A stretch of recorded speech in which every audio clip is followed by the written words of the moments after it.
ओम साई राम। मैं डॉक्टर अरुण कुमार पुरोहित एक बार फिर आपके सामने हाजिर हूँ अपने नए अनुभवों के साथ। मैं आप सभी साई भक्तों का अपने चैनल साई मेरा तारानारा में फिर से स्वागत करता हूँ। ओम साई राम। सारे साई भक्तों का मैं भी स्वागत करता हूँ। तो जैसे आपने पिछले एपिसोड में ये बताया था कि कैसे मेरे साथ और मम्मी के साथ इतना बड़ा हादसा हुआ और कैसे बाबा ने हमारी रक्षा की, आज भी आप एक ऐसे इंसिडेंट का वर्णन करने वाले हैं जो कि आज भी मैं याद करता हूँ तो मेरे रोंगटे खड़े हो जाते हैं। तो वो कौन सा इंसिडेंट है जो आज आप शेयर करने वाले हैं? जी हाँ, मैंने पिछले वीडियो में आपको बताया कि कैसे बाबा ने मेरे बच्चे और मेरी पत्नी की रक्षा की। तकरीबन मेरे बेटे की तो गर्दन कटते कटते बची। एक मॉब लिंचिंग में एक जुलूस आया, लोगों का हुजूम आया, उन्होंने हमला किया, उसमें कैसे बाबा ने दोनों को बचाया वो पिछले वीडियो में मैं आपके साथ शेयर कर चुका हूँ। अब देखिए कोइंसिडेंस, देखिए कि ये जो दूसरा जो वाक़या आज मैं आप लोगों के साथ शेयर करने वाला, उन दोनों के भी मुख्य पात्र ये दोनों ही हैं, मेरी पत्नी और मेरा बेटा। ये जुलाई 2012 की बात है। दोनों अपनी मौसी के पास अबू धाबी गए हुए थे छुट्टियां मनाने। 15 दिन वहाँ रहे, बहुत अच्छे से घूमे फिरे, बहुत एंजॉय किया और अच्छे मन से ये वापस आ रहे थे अबू धाबी से दिल्ली एयर इंडिया की फ़्लाइट में।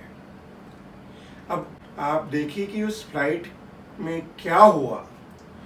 ऐसा अनुभव हुआ कि जिसकी आप कोई कल्पना भी नहीं कर सकता है। ये पूरे एविएशन इंडस्ट्री की हिस्ट्री में सिर्फ 2 बार ऐसे वाक़ये हुए हैं। तो मैं चाहूँगा कि उस फ्लाइट के अंदर क्या हुआ उसका आंखों देखा हाल आप इन दोनों के मुंह से ही सुने तो ज़्यादा आप अच्छे से उसे महसूस कर पाएंगे, अनुभव कर पाएंगे। अक्षय, जयश्री, आप आएंगे?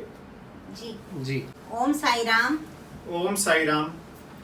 जैसा कि पिछले एपिसोड में मैं आपके सामने आया था, मैंने आपको बताया था कि कैसे साईं बाबा ने हमारी रक्षा की थी, गुंडों से हमें बचाया, तलवार से कैसे मेरी गर्दन से हटा के एकदम एक ऐसा चमत्कार दिखाया कि जिसके ऊपर हम विश्वास भी नहीं कर सकते कि मतलब ऐसा भी कुछ हो सकता है।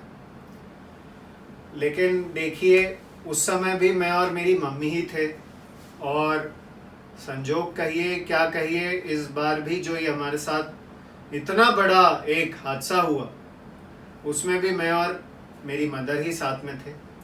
तो जैसे डैड बता रहे थे कि मैं अपनी मौसी के यहाँ पे, अपनी कज़न के यहाँ पे मम्मी के साथ गया था। हम वेकेशन के लिए गए थे। हमने 15 दिन खूब मस्ती की, खूब एंजॉय किया, खूब सारा सामान लेके हम खुशियों के साथ वापस दिल्ली आ रहे थे अपने घर।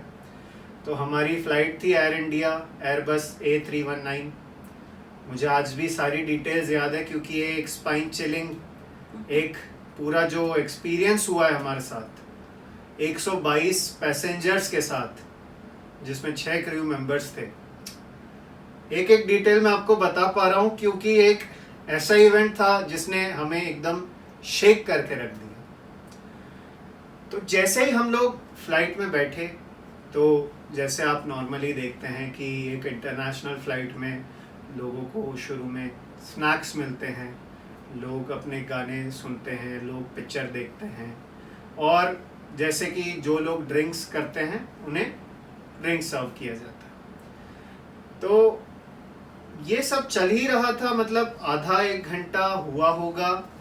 और मेरी मदर क्योंकि जब भी ट्रैवलिंग होती है तो वो हमेशा बाबा की किताब पढ़ती है कि जर्नी हमेशा अच्छे से हो जाए, हनुमान चालीसा पढ़ती हैं कि रक्षा हुए हमारी। मम्मी अपना पाठ कर रही थी और मैं गाने सुन रहा था। अचानक से मेरी नज़रें खिड़की के बाहर गई। तो जैसे आप अगर फ्लाइट में ट्रैवल करते हैं आप देखेंगे कि 90 डिग्रीज पे हमेशा आपको नीचे की ज़मीन दिखती है, क्लाउड्स दिखते हैं। लेकिन उस समय मुझे ऐसा लगा कि ये कुछ बात ही अलग लग रही है, ये सीन ही कुछ उल्टा है। 90 डिग्रीज के बजाय मुझे सारी चीजें स्ट्रेट 180 डिग्रीज पे दिख रही थी। मैंने एकदम से अपनी मदर को बताया, मदर ने भी बाहर देखा। मदर को कुछ लग गया कि कुछ तो गड़बड़ है। उनने मुझे बोला कि बेटा आंख बंद कर ले, और तेजी के साथ बाबा का जाप करने लग गई। तो मैं थोड़ा डर तो गया ही था, क्योंकि उस समय मैं छोटा ही था, 18-19 साल का था, और इतनी समझ होती नहीं है उस समय।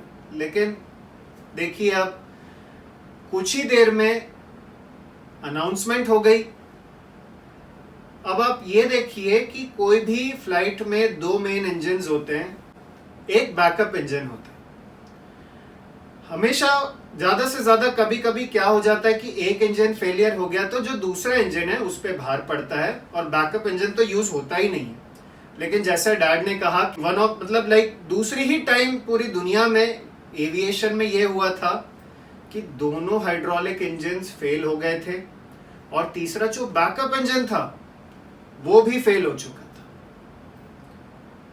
इतना जबरदस्त टर्बुलेंस था कि हम बता नहीं सकते आपको। और अनाउंसमेंट ये हो गई थी कि आप अपनी कुर्सी की पेटियां जितनी जोर से हो सकते हैं बांध लीजिए, कुछ भी हो सकता है। और उनने बोला कि ऑफिशियल कंफर्मेशन आपको 2 मिनट में कैप्टन देंगे। अब मुझे तो ऐसा लगता है कि इस सिचुएशन में जो हमारे कैप्टन थे उनके ऊपर सबसे ज्यादा भार था, क्योंकि 2 मिनट के बाद हमें ये वार्निंग मिल गई थी, ये बता दिया गया था कि आपके पास जो भी लाइफ जैकेट है उसे पहनिए, और किसी भी मोमेंट आपको कहा जा सकता है कि आपको कूदना पड़ेगा। मैं आपको हमेशा ये बताना चाहूँगी कि जब एयर होस्टेस हमें बताती है, शुरू में सारे इंफॉर्मेशंस और इंस्ट्रक्शंस देती है कि हमें लाइफ जैकेट कैसे यूज़ करना चाहिए, कैसे एक्सिट करना चाहिए, जो कभी ऐसी सिचुएशन आ जाए तो किस तरह से हमें बाहर अपने लाइफ जैकेट पहनकर और पैराशूट से नीचे कूदना चाहिए, हम उस चीज़ को ध्यान नहीं रखते हैं। तब हम कुछ भी या तो मोबाइल पर खेलते रहते हैं या स्नैक्स मिलता है वो खाते रहते हैं। पर आप सभी को मैं ये कहती हूँ कि उन चीज़ों को बहुत ध्यान से हमें सुनना चाहिए। उस समय चूँकि हम लोगों ने कुछ भी नहीं सुना था और हमें मालूम ही नहीं था लाइफ जैकेट कहाँ पे रखा जाता है, नीचे। और जब उन्होंने पायलट ने ये अनाउंसमेंट करवा दिया था, हम लोग बिल्कुल पैनिक बटन दब चुका था और कुछ समझ में ही नहीं आ रहा था क्या करें। और हम लोग तो बिल्कुल ऐसे ब्लैंक हो गए थे क्या करें। आज भी मैं जो ये इंसिडेंट आपके सामने बोल रही हूँ, मुझे पूरा वो जो उस समय का सिचुएशन जो था पूरा वापस रिवाइंड होकर आ रहा है। और बच्चा अक्षय भी उस समय ज़्यादा बड़ा नहीं था, वो उसके मन में ये था ही नहीं कि ये प्लेन क्रैश हो जाएगा या क्या एडवर्स सिचुएशन होगी। वो कह रहा था मम्मा हमने जो वहाँ से शूज़ लिए हैं, नया लैपटॉप लिया है, उसका क्या होगा। मैंने उससे कहा बेटा पहले हमें अपनी जान बचानी है। और उस समय मैंने क्या किया कि मेरे पास जो एक किताब थी जिसमें बाबा का 108 नाम था, वो मुझे चेन्नई के मंदिर से मिला था, उसका मैं बहुत जल्दी जल्दी जोर जोर से जाप करने लग गई। और एक हनुमान चालीसा की बुक भी थी, वो भी मैं पढ़ रही थी। वो समय जो 16 घंटे जो मतलब हमें, मैं बता नहीं सकती कि हमने कैसे निकाले हैं। और बहुत ज़्यादा हम लोग डिस्टर्ब हो गए थे। लेकिन बाद का जो ऑर्डियल है, जो हुआ है, वो अक्षय आपको बताएगा। तो जैसे ये अनाउंसमेंट हो ही गई थी और लोगों में इतना ज़्यादा पैनिक हो गया था, तो उस समय ये भी हमें पता चला कि जो फ्यूल था फ्लाइट में वो इतना कम हो गया था कि मुश्किल से 15 से 20 मिनट ही फ्लाइट और चल सकती थी। तो मतलब डिसीजन जो पायलट को लेना था वो बहुत जल्दी लेना था। इसी समय इस्लामाबाद और कराची जो नियरेस्ट एयरपोर्ट्स थे, पाकिस्तान क्रॉस हो रहा था, तो वो नियरेस्ट एयरपोर्ट्स थे, उनसे इजाज़त मांगी गई और उनने मना कर दिया कि आप इमरजेंसी लैंडिंग नहीं कर सकते। अब आप मानिए कि ऑप्शन अब कुछ नहीं बचा था, अब हमें इमरजेंसी में कूदना ही था। अब मैं इधर मानता हूँ कि पायलट के रूप में साईं बाबा आए और उनने हमें बचाया, क्योंकि विद इन 5 मिनट्स पायलट ने ना आव देखा ना ताव देखा, किसी से रिक्वेस्ट की नहीं की, मुझे इतना नहीं पता, लेकिन अपना दिमाग चला के उन्हें एक छोटी सी एयर स्ट्रिप दिखी। कैप्टन वशिष्ठ थे पायलट, उन्हें एक छोटी सी एयर स्ट्रिप दिखी और उनने उधर इमरजेंसी लैंडिंग कर दी। मैं आपको बताना चाहूँगा कि वो एक बहुत ही छोटा सा एयर स्ट्रिप था। नवाबशाह एयरपोर्ट उस जगह का नाम था। बेनज़ीर भुट्टो उसे अपने कोवर्ट ऑपरेशंस के लिए यूज़ करती थी। और मैं बताना चाहूँगा कि वो एक प्रॉपर एयरपोर्ट नहीं था, एक छोटा सा एयर स्ट्रिप था और उधर हमें लैंड करवाया गया। हम इतनी तो दुआ हमारी सफल हुई कि हमें कूदना नहीं पड़ा। दूसरी बात यह कि मिड एयर क्रैश नहीं हुआ, कि क्योंकि इंजन फेल थे, फ्यूल खत्म हो चुका था, तो बर्स्ट हो सकता था और सारे 122 पैसेंजर मर सकते थे, वो भी नहीं हुआ। ये भगवान का चमत्कार ही है, आपको ये मानना ही पड़ेगा। ये एक बहुत बड़ा चमत्कार है, सेकेंड टाइम एविएशन हिस्ट्री में हुआ है और मेरे पास तो शब्द ही नहीं है कि मैं इसको कैसे बयान करूं।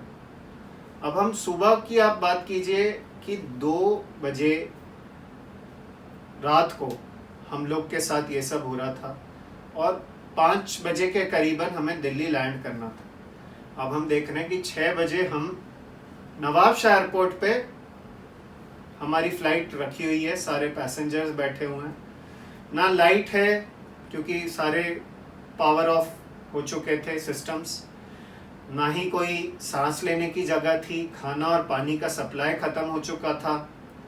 और आप मानिए हम जैसे कांच के बाहर देख रहे थे तो सारे बड़े बड़े पठानी सूट में हमें आदमी दिख रहे हैं, बड़ी बड़ी गन्स के साथ।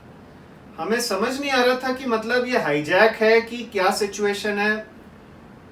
हम बिल्कुल ब्लैंक हो गए थे, हमें पता ही नहीं चल रहा था कि क्या हो रहा है। थोड़ी देर में हमें ये पता चला क्योंकि एक सेफ्टी फ्लाइट आएगी, हम लोगों को लेके जाएगी, क्योंकि हमें इस फ्लाइट से उतर के दूसरी सेफ्टी फ्लाइट में जाना है तो हमें पाकिस्तान सॉइल पे पैर रखना है, तो उसके लिए ट्रांजिट वीज़ा है। और इंडिया से जो इंजीनियर आके इस फ्लाइट को सुधारेंगे तो और उसे रीफ्यूल करके वापस इंडिया ले जाना है, तो उसके लिए एक शेल कार्ड होता है, रीफ्यूलिंग कार्ड। इन सारी चीज़ों के लिए पाकिस्तान गवर्नमेंट ने इंडियन गवर्नमेंट से एक अच्छा खासा अमाउंट मांगा। अब क्योंकि ये डिप्लोमेटिक अफेयर्स हैं, इनको बात करने में, ये नेगोशिएशन में टाइम लगता है। हमको लगा कि अब हमारी जो ऑर्डील है वो बहुत बढ़ने वाली है। तो मतलब सुबह के 5 बजे जो हम वापस दिल्ली पहुंचने वाले थे, तो ये होते होते होते होते इतना लेट हो गया। शाम को 3 बजे के अराउंड, 4 बजे के अराउंड सेफ्टी फ्लाइट वापस आई। हम सब लोग ने पाकिस्तान सॉइल पे अपने कदम रखे, सेफ्टी फ्लाइट में गए और इंडिया में हमारा सेफ पैसेज हुआ, हम लोग वापस आ गए। तो ये एक ऐसा समय था कि कैसे कटा, कैसे हम बचे, हमें आज भी नहीं पता। ये सच्ची में एक बहुत बड़ा मिरेकल है। और मैं आपसे कहना चाहती हूँ, आपको कोई भी विकट परिस्थिति आए, कभी भी अपना मेंटल बैलेंस नहीं खोना चाहिए और अपने गुरु, अपने भगवान, अपने साईं पर अटूट विश्वास रखना चाहिए। वो जरूर हमारी सहायता के लिए आते हैं।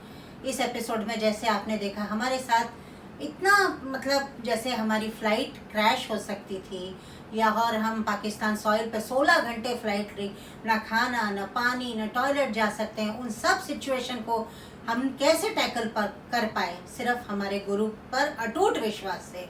इसलिए मैं आप सभी साईं भक्तों से कहती हूँ कि अगर आपका अपने गुरु पर विश्वास है, स्ट्रॉन्ग विश्वास है, तो आप किसी भी बुरी से बुरी परिस्थिति से बाहर आ सकते हैं। तो मैं आप सभी से कहूँगी, साईं का नाम लेते रहिए और ओम साई राम। ओम साई राम। अभी जैसे आप लोगों ने सुना, अक्षय और जयश्री ने फ्लाइट के अंदर क्या क्या हुआ उसका आंखों देखा हाल आप लोगों के साथ बयां किया। अब मैं आप लोगों को बताना चाहूँगा कि मैं दिल्ली में था, मेरे साथ क्या हुआ, मेरे मन में क्या क्या गुजरा, मैं आप लोगों के साथ शेयर करना चाहूँगा। मैं सुबह इनकी फ़्लाइट आने वाली थी, मैं एयरपोर्ट पहुँचा तो पता चला कि फ़्लाइट डिले है। मैं वहाँ रुका, 7:30 बज गई, 8 बज गई। वहाँ पे एयरपोर्ट पे जो एयर इंडिया का काउंटर रहता है, वहाँ कोई बंदा नहीं, कोई बताने को तैयार नहीं, सिर्फ वहाँ पे डिस्प्ले हो रहा था डिलेड। मैंने फिर एयर इंडिया ऑफिस पता किया, वहाँ से भी शुरू में कुछ पता नहीं चला। करीबन 9 बजे की बात होगी जब मुझे मालूम पड़ा कि फ़्लाइट डाइवर्ट हो गई। तो मैंने कहा कहाँ डाइवर्ट हुई ये भी कोई पता नहीं चल रहा था। मैं घर आ गया, घर पे मैंने न्यूज़ लगाई तो मालूम पड़ा कि फ़्लाइट को पाकिस्तान में डाइवर्ट किया। मेरे तो होश उड़ गए कि भाई पाकिस्तान में फ़्लाइट डाइवर्ट हुई है, मतलब ये 100% फ़्लाइट हाईजैक हो गई है, जो कि न्यूज़ में बता नहीं रहे। पर क्या कर सकते थे, कोई विकल्प ही नहीं था चुपचाप बैठे रहने के लिए और न्यूज़ सुनते रहने के। मैं बाबा की, हमारे घर में जो प्रतिमा है उसके सामने बैठ के बाबा से बोला, बाबा आपके हाथ में ही सब कुछ है, आप जो करना चाहें वो करिए, उनकी ज़िंदगी आप लोगों के हाथ में है। तो ना बोल के मैं अपने ऑफिस चला गया। ऑफिस में मैं कंटिन्यूस न्यूज़ देखता रहा अपने मोबाइल पे। पता चला करीबन 1:30-2 बजे की बात होगी कि न्यूज़ से मालूम पड़ा कि एक दूसरी फ़्लाइट जा रही है जो सब पैसेंजर को वापस लेके आएगी। तो मुझे थोड़ी राहत की सांस मिली कि भाई चलो सब कुछ अभी तक सेफ है। तो 5 बजे 5:30 बजे मैं एयरपोर्ट पहुंचा, वहाँ इंतज़ार करता रहा, मालूम नहीं पड़ रहा था कब आएगी, आने वाली ऐसे ही बोल रहे थे। तो करीबन 7 साढ़े 7 के बीच में उनकी फ़्लाइट लैंड हुई। फ़्लाइट तो लैंड हो गई, उसका डिस्प्ले आ गया, पर ये लोग कोई पैसेंजर बाहर नहीं आ रहा। हमने कहा क्या हो गया भाई, क्यों कोई नहीं आ रहा। फिर अंदर से इनका फ़ोन आया कि भाई हम लोग लैंड कर गए हैं, क्योंकि हमारा सामान दूसरी फ़्लाइट में 1 घंटे बाद आने वाला है। तो हमें बोला गया कि आप अपना सामान लेके ही बाहर निकलिएगा। 1 घंटे बाद दूसरी फ़्लाइट में इनका सामान आया। ये सामान लेके बाहर आए, जब ये मुझे दिखाई दिए तो मेरे जान में जान आई कि मैंने कहा वाह बाबा, आपकी महिमा अपरंपार है, आप जो सबको बचा के ले आए। बाहर आए, मैंने इनको रिसीव किया। तो आप मानेंगे नहीं, हम यूजुअली जो है एयर इंडिया को हमेशा एक लोअर कैटेगरी में रख के समझते हैं कि भाई एयर इंडिया की फ़्लाइट मतलब कुछ मज़ा नहीं आएगा। पर आज उसी एयर इंडिया की फ़्लाइट में उसके पायलट ने जो बहुत एक्सपीरियंस, उनके जो एयर होस्टेस थी वो इतनी एक्सपीरियंस थी, उन लोगों ने किस तरह से इस सिचुएशन को हैंडल किया है, मतलब वो आप बयान नहीं कर सकते, वो काबिल तारीफ़ है। वाकई हम सबका हम लोगों ने धन्यवाद दिया।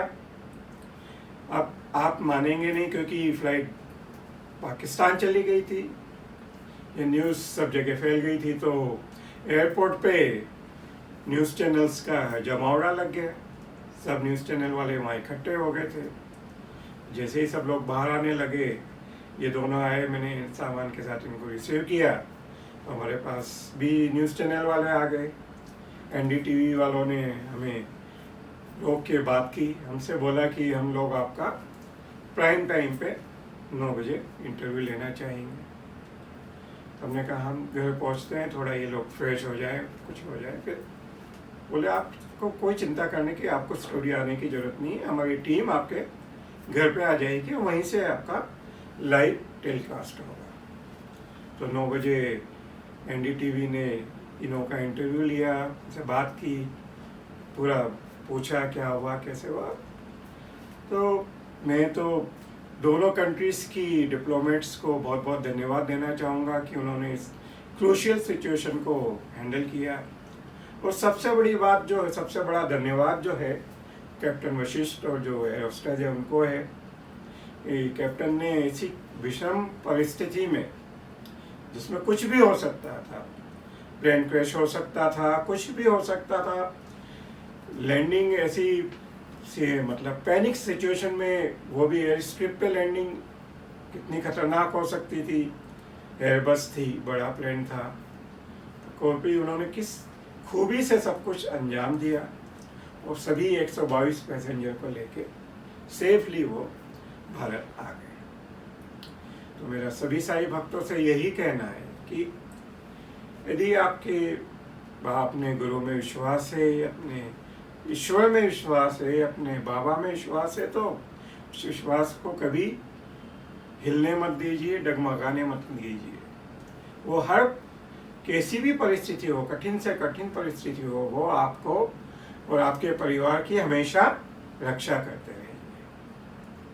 इसी के साथ मैं आप लोगों से फिर विदा लेना चाहूँगा और मैं आने वाले वीडियोस में आपको बताऊंगा कि मेरे साथ और क्या क्या एक्सीडेंट हुए और कैसे बाबा ने हमारी फिर से रक्षा की।